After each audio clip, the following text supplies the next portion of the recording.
The role of a wife is supposed to be taking care of the house and kids, right? As a wife, you're considered a failure for pushing that onto your husband.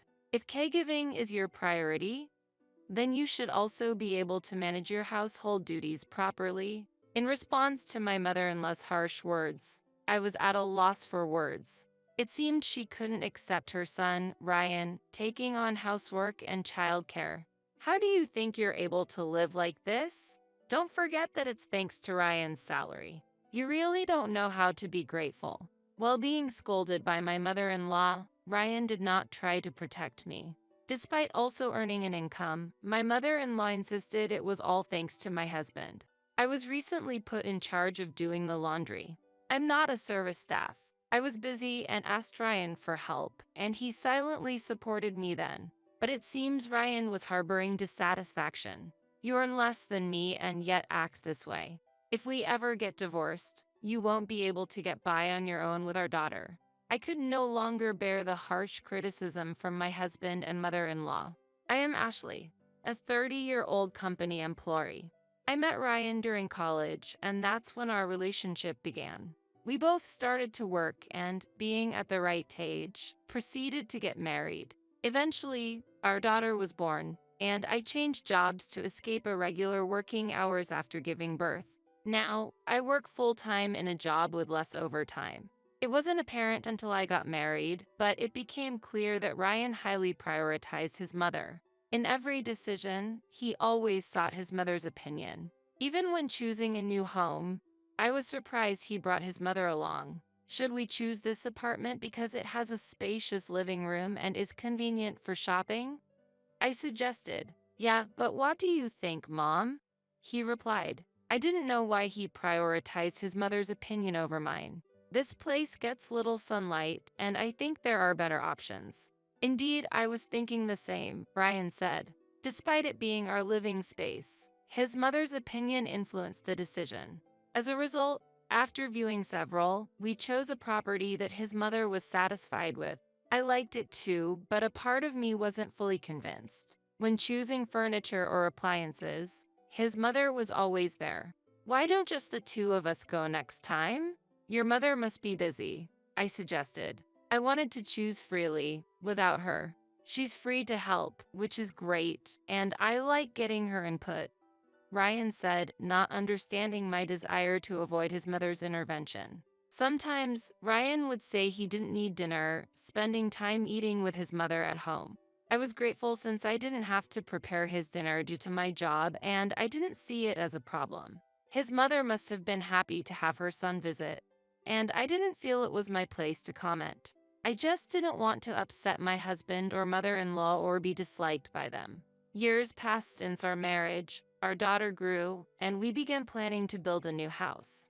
Ryan is usually gentle, never complains, and plays well with our child. I hoped for a peaceful new home for our family of 3. Mom is getting older, so what about living together considering her future? Ryan suddenly suggested cohabitating with his mother. His mother probably wanted to live with her son and grandchild. To be honest, I was strongly against living with my mother-in-law. She always disregarded my suggestions, requiring me to be considerate not to upset her. She's overprotective of her son, and I realized I was an inconvenience to her. Living together would mean seeing her daily, which I wanted to avoid at all costs. But she prefers to live near her current home, right? That's true. She has friends there and dislikes being too far away. My mother-in-law doesn't want to move from the area she's familiar with.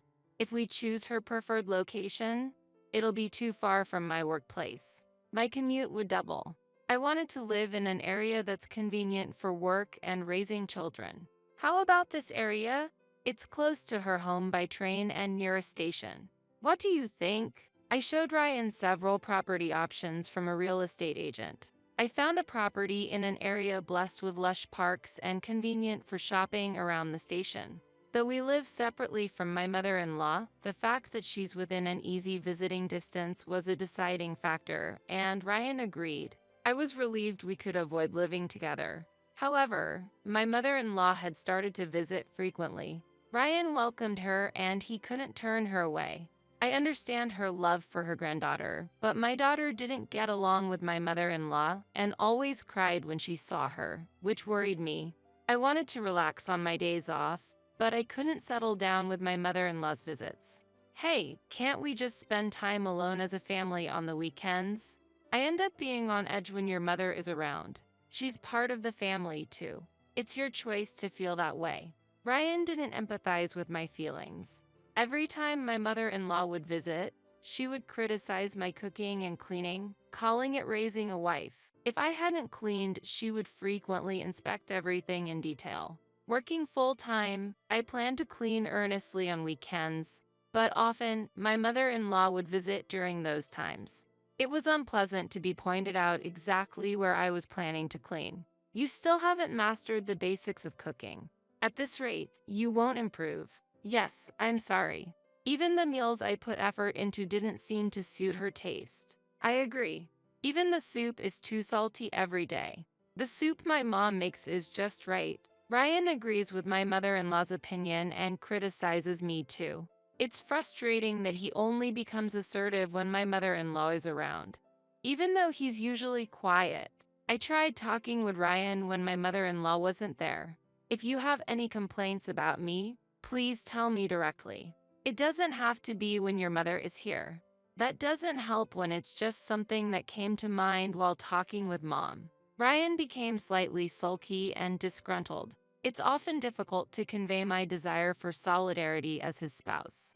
Disputes concerning my mother-in-law became frequent. When our daughter reached elementary school age, I received news from my mother that my father was unwell. Since it was difficult for my elderly mother to care for him alone, I decided to assist at my parents' house whenever I found a gap in my work schedule. During that period, I had Ryan look after our daughter. Our daughter began to help with household chores proactively and was becoming independent. Her willingness to support me, busy with caregiving, was encouraging. One day, my mother-in-law visited and confronted me with harsh words.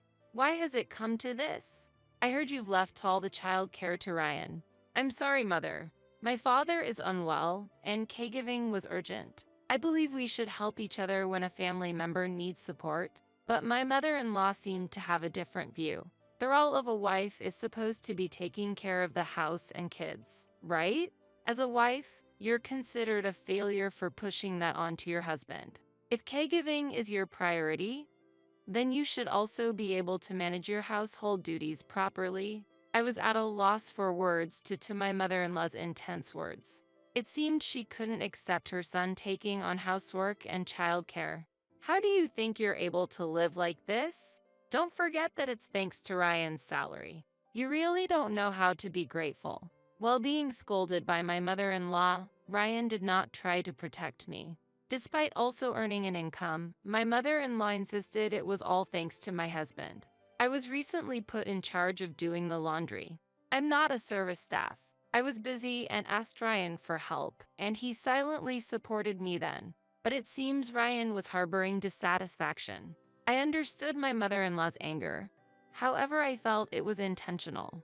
My situation became tougher as I juggled housework, childcare, and caregiving, and Ryan's attitude towards me became stricter.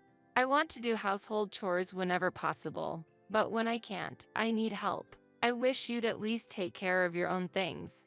I understand it's challenging to care for our child, but I at least expected him to manage his own stuff. What? It's the wife's job to take care of the house. Why should I have to do it? Can't comprehend. Is this your excuse for neglecting household duties? Ryan didn't show any willingness to understand my plea for cooperation. You earn less than me and yet act this way. If we ever get divorced, you won't be able to get by on your own with our daughter. Due to the fact I had to change jobs, my income decreased, and now I earned less than Ryan. I chose a job with less overtime because our daughter was still young. Ryan had been making unrealistic demands, showing me a completed divorce form. If caregiving is so important, clean the house perfectly before you leave. Ryan intentionally demanded impossible things from me, who worked full-time. Even when I was tired from work, neglecting dinner preparations was not allowed. Don't you think the variety in your cooking is lacking? Stop trying to get by with stir fries all the time. And I won't eat side dishes bought from the supermarket. I was asked to prepare complex home-cooked meals, and because of that I was getting more and more mentally and physically fatigued. Later, when going to my parents' house, I decided to take my daughter with me. I stopped expecting anything from Ryan, who made harsh demands. I tried not to care about him and reduced the care I provided. At my parents' house, my mother adored my daughter and always welcomed our visits. My daughter loved her grandmother and looked forward to playing with her. I'm happy you visit, but don't overdo it. I worry when I see you tired. My mother was sensitive to the changes in me. Don't worry, I have Nicole's help, so it's easier for me. I always felt guilty for relying entirely on my mother. During that time, my father, whom I was caring for, passed away, and my mother and I discussed the inheritance amidst our grief. My father was in fact a wealthy man, owning several properties, including this luxurious home. The house was vast, old but well-maintained, and still habitable. It was the place where my parents lived together. I remember Ryan being impressed by the luxury of the house when he came to propose. The location was convenient for transport and in a highly regarded resort area. The area, boasting rich nature and open views, held special meaning for my parents. I thought my mother would continue living here, but she said, "This house is too big for one person." Indeed, managing this large mansion might have been difficult for my elderly mother. In the end, I took over the house, and my mother moved to a convenient apartment purchased with the inheritance. After my father's funeral, sorting through his belongings and dealing with the inheritance, I spent time in the mansion with my daughter while progressing with work. I relied on my mother and daughter for shopping, and while I was working alone, my mother-in-law and Ryan suddenly appeared. "What brings you here so suddenly?" I asked, and my mother-in-law, while touring the house, said, "I heard you inherited this splendid house. It's spacious, so there's enough room to live together," she said. "What?" I asked back, not understanding what she meant. "From now on, we'll live here together. I'll properly train you to be a wife," my mother-in-law declared cheerfully. Training to be a wife? I almost laughed at those words. I looked them straight in the eyes and said, "Wife? But I'm single now." "Huh? What are you talking about?" They were puzzled by my words. I filled out the remaining part of the divorce form and submitted it, so we're technically no longer related. "Unfortunately, there's no wife for you to train anymore." "What? How can you think that's acceptable?" they said. The moment I announced the divorce, their faces showed astonishment. They probably didn't expect me to actually file the divorce form. It's not about whether it's acceptable or not. Ryan signed the divorce form himself. It's unacceptable for a wife to defy her husband so brazenly. My mother-in-law exclaimed angrily. Shortly before my father passed away, I had actually filed for divorce with the form that Ryan had been using to threaten me. Even while caring for my father, Ryan didn't offer help and continued to trouble me. As a result, my love for Ryan disappeared. I tried to discuss the divorce, but neither Ryan nor my mother-in-law took me seriously. After my father passed away, I lost the chance to talk to them. My anger towards my mother-in-law's words exploded. Just because I'm your daughter-in-law doesn't mean I should obey everything. A daughter-in-law is not a slave. It doesn't matter what my mother-in-law thinks anymore. I am no longer her daughter-in-law. What are you saying? Don't think such an attitude is acceptable. My mother-in-law shouted. Enraged, she lunged at me, shouting. I tried to resist, but my mother-in-law's overwhelming strength subdued me. "Stop it! Let me go!" I screamed, but my mother-in-law, furious, yelled, "How dare you get a divorce without consulting us?"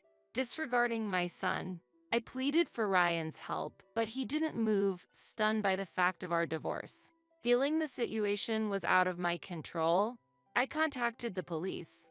Even as the police arrived and I was explaining the situation, my mother-in-law's anger did not subside. When an officer grabbed her arm to calm her down, she reflexively swung her hand, hitting the officer's face. My mother-in-law was restrained and taken to the police station to settle the matter. Ryan just watched in a daze as his mother was put into the patrol car. I will demand compensation for the mental damage I've endured. All the evidence is recorded. How what? Ryan was confused, unable to utter a word. Without his mother, Ryan was helpless. I will take custody of Nicole, so you will need to pay child support. Without my mother-in-law's support, Ryan just hung his head. Sometime later, my ex-husband visited my workplace. Apparently, an unfavorable rumor had spread through an old friend from college. So, your wife left you? It sounds like a mother-in-law problem. I feel sorry for your wife. Feeling the piercing stares at work, he said he quit because it became unbearable. His hair was disheveled and his beard was unkempt. I was shocked by his unsightly appearance. I heard that he turned to gambling due to stress and was financially struggling. Additionally, my mother-in-law also habitually played slots, and his new job's income was insufficient to support them. You're being a nuisance for coming to my workplace. You don't reply to my messages, that's why. I wanted no more involvement with my ex-husband or mother-in-law. Could you please reduce the child support? I'm having financial difficulties lately. The amount of child support was agreed upon by both of us. You said you wanted to do what you could as a father for our child. My ex-husband clicked his tongue irritably and glared at me. The situation has changed, so it can't be helped. My new job's salary is low, and there's hardly any bonus. My ex-husband could live adequately if he refrained from gambling, but he was trying to reduce the child support. I felt no sense of responsibility as a father from him. I know it must be hard to make a living for the both of you with your income alone, right? Hey, why don't we give it another try? I was appalled that he was proposing remarriage over financial issues. His pretense of kindness only infuriated me more. What, you want me to marry you again? I'd rather not with someone who's a mama's boy. How dare you? My ex-husband, who was not aware of his dependency on his mother, reacted strongly to my words.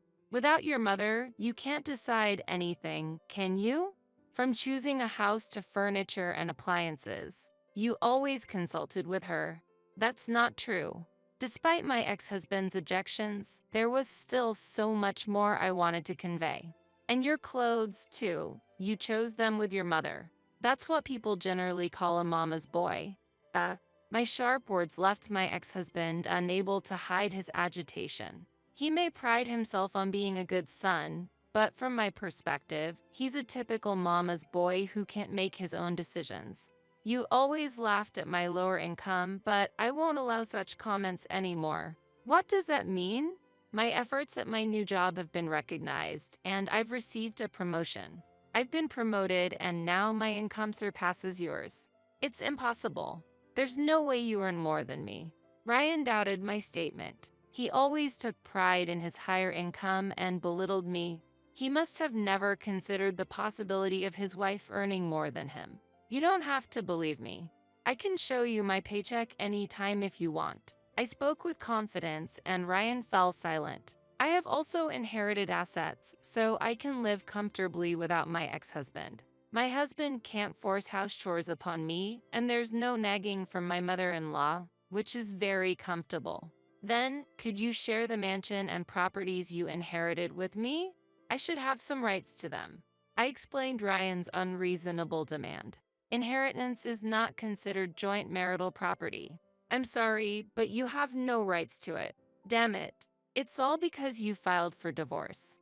I did nothing wrong. It seemed Ryan couldn't accept the reality of our divorce. If you did nothing wrong, why did you agree to the divorce then? Did you help me when I was overwhelmed with caregiving? You didn't help at all. That's because you didn't do the house chores properly. I was too busy to even have time for that. Shouldn't spouses support each other?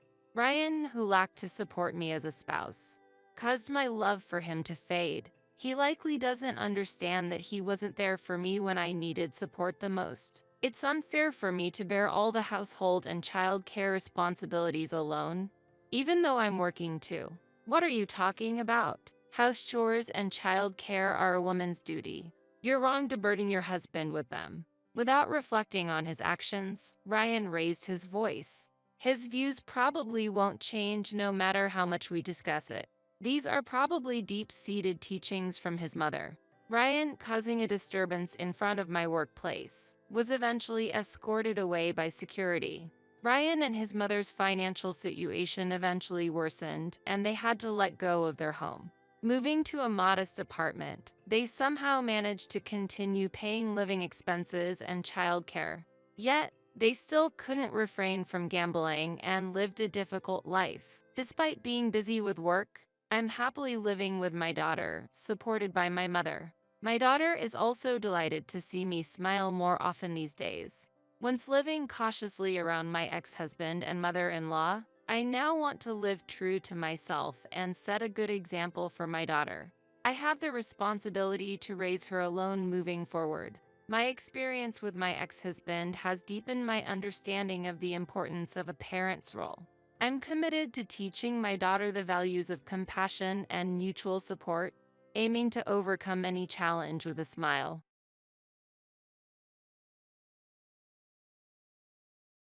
I have no intention of being with someone like you. Don't rely on me anymore. You are just a waste of resources. Stop leeching off me. I cannot forgive this. To think that I dedicated myself to you for over 20 years.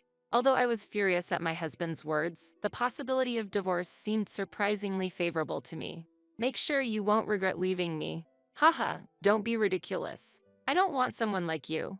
You will understand in time. I will make you regret what you said. Just you watch. I am Gina, a 54-year-old housewife. I have been married to my husband, Danny, for over 20 years. We may seem like a happy couple on the surface, but that is not the reality. We are just a couple on paper, unable to divorce and merely living together. The man who was kind during our dating days changed after marriage, becoming dominant at home. I feel that our children are the only thing that's still holding our marriage together. Our son, Aaron, was born a year after we got married. Aaron grew up to be a smart, cheerful, and kind child was the happiest event in my marriage. However, I did all the parenting alone. My husband never involved himself in parenting or even housework. It's a miracle that our son grew up so wonderfully despite these circumstances. My husband was very strict from the beginning. He demanded that I become a stay-at-home mom and manage all household chores perfectly. I was surprised, and from the day we started living together, he spoke to me in a commanding tone.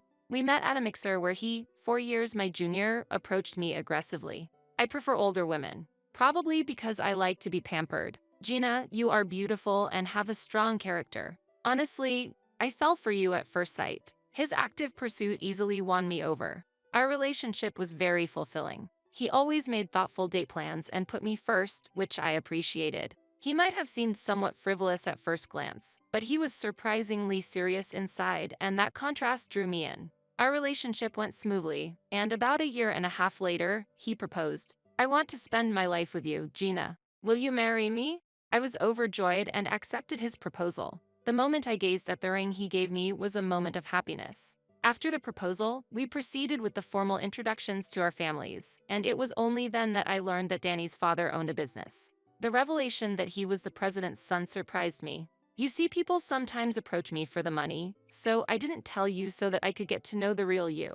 He explained. I see, I responded. Although the way he expressed it may sound somewhat degrading towards women, this may be a problem unique to wealthy families. I didn't take it to heart. However, I was glad I passed his trials and was happy that it resulted in marriage. He recognized that I wasn't after his money. My in-laws, whom I met for the first time during our marriage introduction, were very warm people. We are truly grateful that you are marrying Danny. Gina, you are genuinely kind-hearted. It's wonderful that you are older. Danny still has some immaturity, so an older wife is good for him. Please take care of our son. Danny laughingly said, Mom, Dad, don't treat me like a child. What are you talking about? You're still a child. What? I couldn't help but laugh at the conversation between Danny and his parents. My father-in-law, the president, was extremely humble and polite, and my mother-in-law was kind, cheerful, and had a charming smile. I was happy I was able to become a part of this family. After the meet and greet, we had a grand wedding. Being the son of a business owner, the groom's side had a diverse group of relatives and colleagues. The venue was spacious, and the wedding was glamorous. My friends and family praised and described it as a celebrity-like wedding. After the wedding, we went on a honeymoon to Italy. It was his choice to visit Italy, but we toured many tourist spots and were moved by the deliciousness of the local cuisine, especially Italian food. It was so good that I felt everyone should experience it at least once. The honeymoon was a memorable and happy time, but it might have been the last happy period in my marriage with my husband. After returning, we started our new life together. Although I became a housewife at my husband's wish, after marriage, his demeanor completely changed, suddenly becoming overbearing. Listen, I'll give you money for living expenses from my income, so I want you to manage it well. I understand. I was unable to hide my confusion at his sudden change. What's on the menu for tonight? I made grilled fish today. I can see that, but I really want to eat meat right now. Why did you prepare such a simple dish? I'm sorry. Just order delivery. Why delivery? It would take time to start cooking now. Quickly order delivery, and I want steak. Danny would not eat the meal I prepared if he didn't like it, opting for delivery or asking me to cook something else with available ingredients. This always enveloped me in sadness. When we ordered delivery, he wouldn't pay, so I had to manage with the living expenses he gave me. However, the amount he gave me was insufficient. Our apartment rent was $700, and he only handed me $1,000 each month. Consequently, I had to cover food and utility bills with the remaining $300, which was unrealistic. With his unreasonable demands, the expenses often exceeded the budget. The excess was covered from my savings, which was the status quo. While I was trying to save up diligently, Danny freely spent his earnings on things he liked. Purchasing expensive brand items and going to drinking parties were typical examples. Seeing him buy and enjoy whatever he wanted made me feel extremely frustrated. After our child was born, it became even more difficult to support the household with just $1,000. So, I suggested to Danny that he should contribute more to our finances. Can you increase the money you put into our household budget, at least a little bit? Huh? Why? I told you to manage with the money I'm giving you, he replied. But it's not enough. That's why I'm asking. No way. I can oblige. It would reduce my spending money. What is he talking about? I'm utterly disgusted having a husband who still doesn't want to spend money on anything other than himself, even after our child was born. Then, please allow me to work part-time to earn some money? What? I can't allow that. You would obviously neglect house chores. I won't do that. With the living expenses you give me, I can't even provide enough food for Aaron. I don't want to raise our child in poverty. What?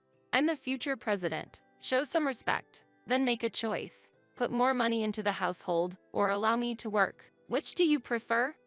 Fine, as long as you promise not to neglect the household chores, a part-time job is okay. Eventually, Danny agreed to let me work outside. It took way too long to get his consent. Having to explain so much was indeed a taxing effort. Afterward, I started working as an office assistant at a nearby company. Having years of work experience allowed me to smoothly secure the job, which was a relief. From there, my busy routine began. I woke up at 5:30 in the morning, first preparing lunchboxes for my husband and myself. Then, I did the preliminary preparations for dinner and finished cleaning the bath and toilet. By the time Danny woke up, I served breakfast, sent him off, and quickly washed the dishes. Next, I took our son to daycare and then rushed to my workplace. My work ended around 3:30 p.m., after which I picked up my son, did some shopping, and returned home. Since I completed most household chores in the morning, I just did some cleaning and laundry in the afternoon, starting dinner preparations to have everything ready by the time Danny returned.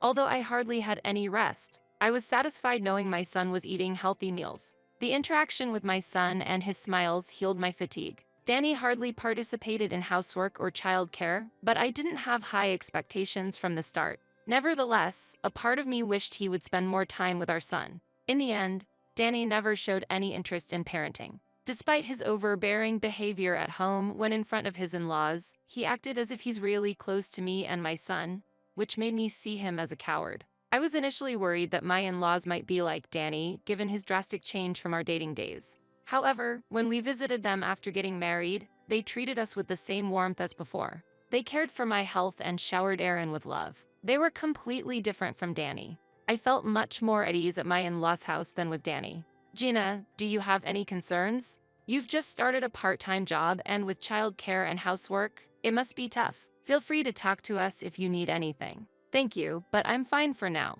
That's good to hear. Please come and visit us anytime. We're always happy to welcome you. I truly appreciate your words. The kindness of my in-laws has been a great support for me. Over time, Danny became increasingly harsher. He started coming home later, and the number of days he skipped dinner increased. While most would find this lonely, I actually found relief in his absence. The house was much more peaceful when he wasn't around. The time spent alone with Aaron was indescribably restful and tranquil. When Danny was home, he tended to be aggressive towards me, depending on his mood, and often got irritated for trivial reasons like crowds during unexpected outings. If that was the case, it would have been better to just relax at home from the start, but I could hardly say that out loud because he got furious when I voiced my opinion. I didn't want my son to see his father's behavior like that, so I complied with my husband unless it was completely unreasonable. I made sure to educate Aaron well during our time together, aiming not to pass down Danny's values. As a result, Aaron has grown into a wonderful person. Visiting my in-laws with Aaron while Danny was out seemed to have positively impacted Aaron's growth. The interactions with my kind and understanding in-laws have positively influenced his character development. Thus, I focused on parenting without relying on Danny. Time swiftly passed, and my son grew up, enrolling in a prestigious high school known for its academic rigor. Naturally, he was also aiming for university admission. This meant significant tuition fees would be required. I've been diligently saving a portion of my part-time income to fully support my son's future. Thanks to this, I wasn't worried about which university he would choose to attend. In his final year of high school, my son shared his plans for his future education.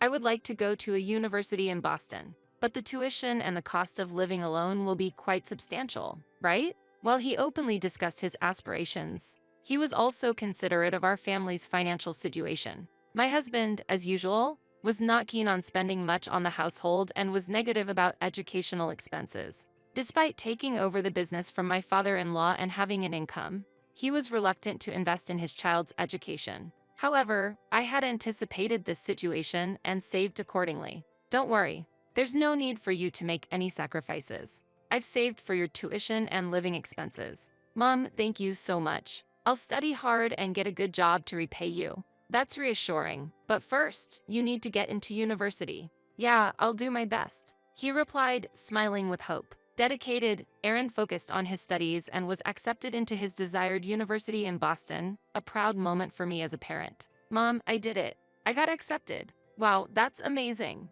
We joyfully found his number on the online acceptance list. Danny, being off work that day, became curious about our celebration and inquired, "What's the excitement about?" He had forgotten the previous night's dinner conversation about the announcement of university acceptance. Anything not of interest to Danny seemed to go in one ear and out the other. Aaron got into the university he wanted. His hard work paid off, and we're really happy.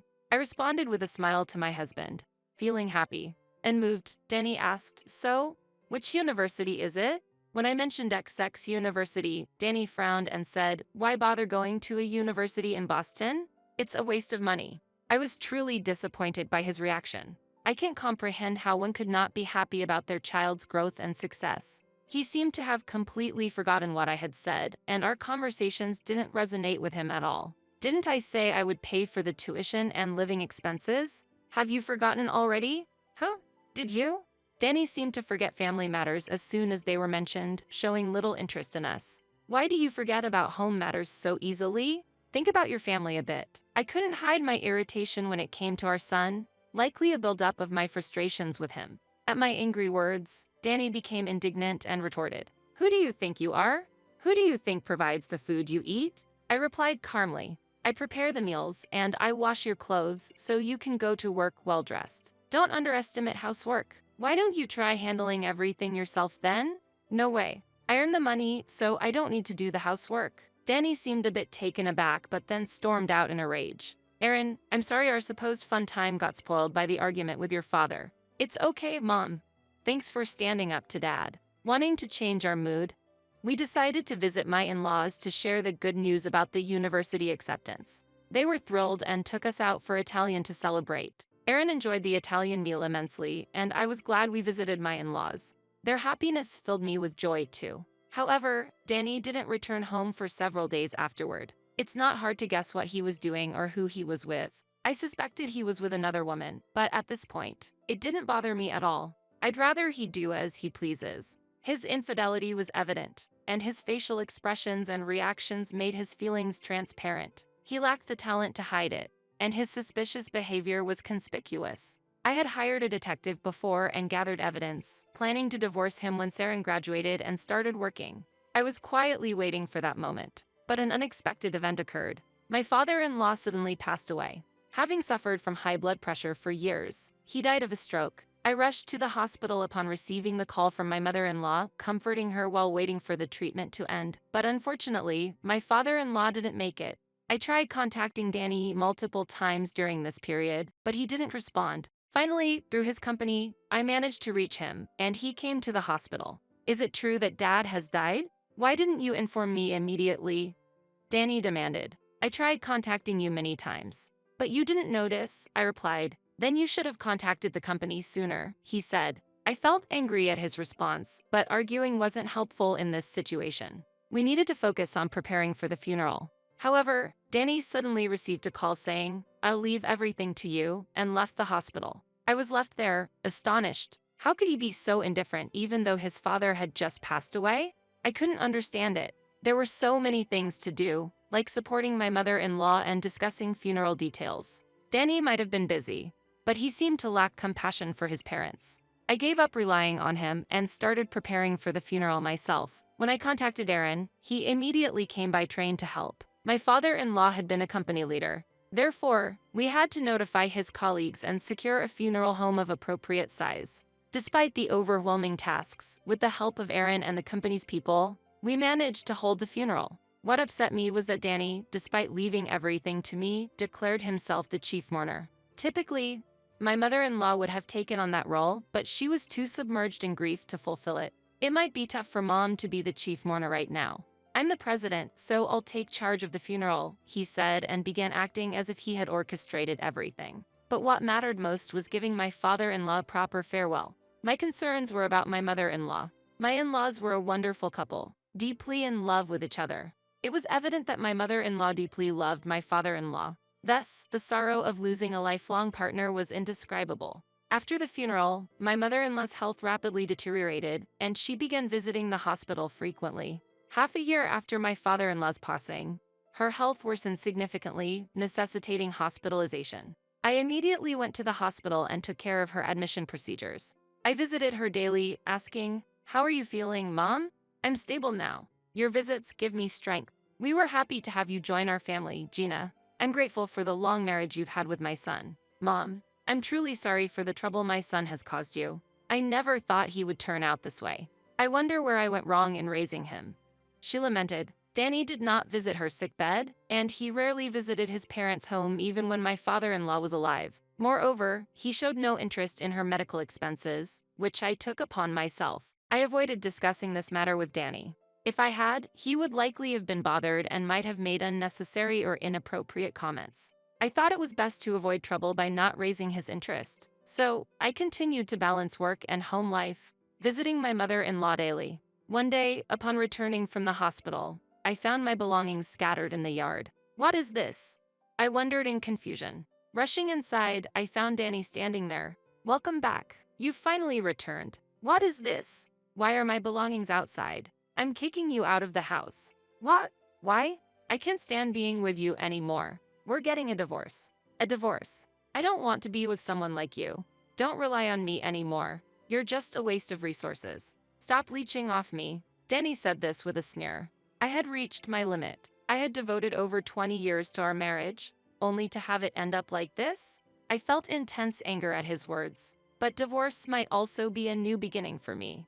"Make sure you have no regrets," I said. "Ha, I won't have any. I don't need someone like you," Danny responded. I decided to observe how things would unfold from here. I intended to make him retract his words soon. I picked up my belongings scattered in the yard one by one and took them to my new residence, where I planned to start my post-divorce life. This was a plan I had prepared in secret. In fact, I had inherited a significant amount from my grandfather before getting married. After the death of my grandfather, a wealthy landowner, I inherited a considerable fortune. While a portion went to my father, a significant amount was passed down to me as well. I had kept this fact hidden from Danny. Just as he had concealed his background, I too kept my grandfather's wealth a secret. My parents lived a modest life as civil servants, independent of my grandfather's fortune. I chose to live independently but also invested my inheritance to grow my personal assets. I had enough wealth to live a leisurely life, but I maintained the appearance of using my part-time earnings for my son's education expenses to avoid Danny's suspicion. Since he remained unaware of my wealth, my strategy seemed to have been going well. After moving out, I visited Danny again, handed him the already filled out divorce papers, and asked for his signature. "How do you plan to survive? Will you live on the streets?" He scoffed. "No need to worry. I have a new place to live," I replied. "What do you mean? How can someone as incompetent as you have a place to live?" He was perplexed. "The divorce was part of my plan. You mentioning it just made things easier for me." "Impossible. After all I've done to support you," he exclaimed. "Say what you will, but you will pay compensation for your infidelity." "What? I know everything. Here's the evidence." I said that while showing him the photos proving his infidelity. Though he turned pale, he retorted, "Don't think something like this will shake me." "No problem. Let's discuss this through lawyers from now on." Humph, he was clearly agitated. Eventually, the divorce was finalized, and I received the compensation. However, Danny's troubles were far from over. "What is this? Why am I receiving bills for mom's medical expenses?" Danny's sudden call echoed. The issue was about my mother-in-law's medical expenses. "It's only natural. I've been paying them so far, but as her son, you should be responsible." "No way. I wasn't informed about this." "Well, now as her son, you should make the appropriate payments." "That's ridiculous. I've already lost my position as the president." "Oh, how sad. It's your fault." "No, it's not. I just informed your mother about the truth." "Ha, what are you saying?" "She was outraged to learn that you had neglected your family and had an affair. As the primary shareholder, she decided to remove you from the presidency." "That's impossible." "Mom betraying me? She would never do such a thing." "No, you're the one who repeatedly betrayed her. Don't blame her." "I don't know about any of this." "Where are you living now?" "In some cheap apartment." He speculated. "Quite the opposite. Let me show you." I responded, showing him my house via video call. Seeing the interior, Danny seemed lost for words. "What's going on?" "Such a grand house. This house costs $3 million. $3 million. How could you afford it?" "Like you, I come from a wealthy family, but I kept it a secret. I bought this house somewhat impulsively to prove that I'm superior to you. It's a valuable investment, and Aaron can live here after I'm gone. I can't believe I'm inferior to you." Danny was crushed. I managed to give him a taste of his own medicine, feeling a deep sense of satisfaction. Eventually, it seemed like Danny was abandoned by his affair partner, probably because his only aspect was him being the president. She was likely just after his money. Driven by a sense of competition with me, despite his lack of assets, Danny ventured into a new business. As expected, the venture failed, leaving him burdened with significant debt. Now isolated, with no support from his son or mother, I heard he's living in poverty, working part-time jobs to pay off his debts. I decided to take over my mother-in-law's medical expenses. She had been a great support to me, and with my revenge on Danny complete, it wasn't an issue. Moving forward, I plan to cherish the time with her, regularly visiting with Aaron. Aaron has grown into a responsible adult, securing a good job. I'm pleased to see his matured appearance and demeanor, feeling proud as a parent. I'll continue to support his journey through life. My hope is to cherish my son, parents, and mother-in-law while continuing my investments and work, living a peaceful life.